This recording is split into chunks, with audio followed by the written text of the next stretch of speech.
Don't want to fix it alone? Call RVFix to get virtual assistance from a certified technician today. How you doing, Tony with RVFix? Today we're going to do a summarize on your Go Lite 15 RBE. Perfect. So we're going to want to start over here. We're over here on the roadside of your RV. We got our freshwater fill, where our power cord and everything is, and right down here is your freshwater drain. Now I've already taken the plug and put it in there. Okay, and usually when you get it winterized, I like to store the plug in the water heater, and I'll show you that here in just a moment when we get around there. So we're going to put that plug in there. We're going to get our freshwater hose, and then we have this small piece of hose that we can actually stick it inside the gravity fill, turn the water on, and go ahead and fill that freshwater tank. Now, I'd have already filled this, that's why the water's coming out, and that's how you know when that water tank is full, is when the water starts spilling out. So let's go on around here to the water heater.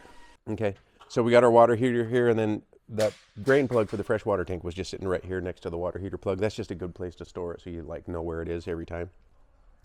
So that is your cap, which is your drain for the water heater. Now that's a plastic cap. If you lose this or strip out the threads or anything, make sure you get this very same plug. We can leave a link in the description below. This is not only just a plug, but it's actually a safety device for the water heater. So you always want to go with this. Don't swap this out for a metal cap.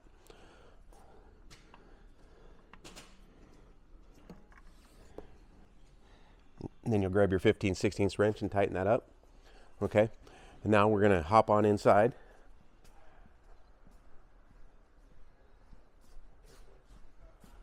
Yeah.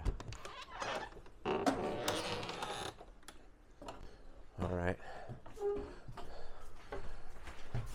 So your freshwater tank on this model is kind of right behind the jackknife sofa here. If you lift this up, you can kind of see it right there. Okay, and so our water pump is going to be really close to this area here.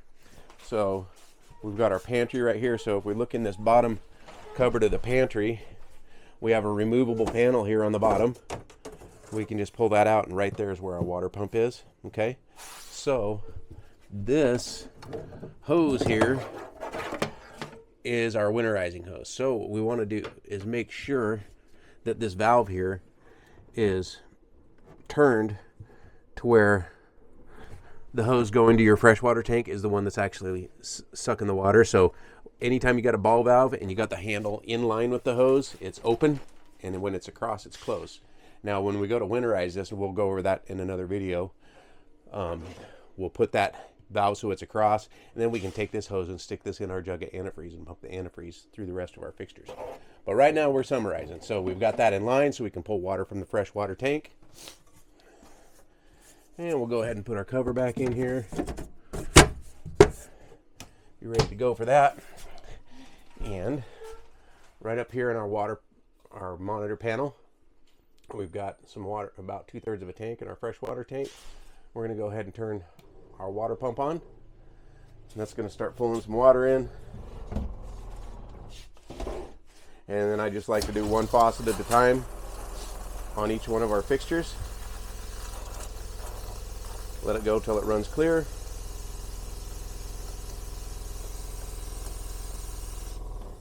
The same with both sides.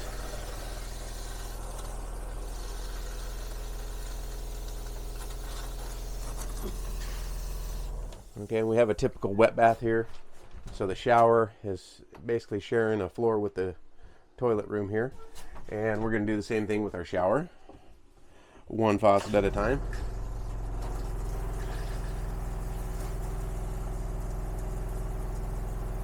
Let that go till it runs clear. Do the other side. Same thing. You can rinse some of that antifreeze down if you want to. Okay. And don't forget your toilet. Oop. Let that go till it runs nice and clear. And so here we are in the outside shower. We're just going to do the same thing, do both fixtures till they run clear.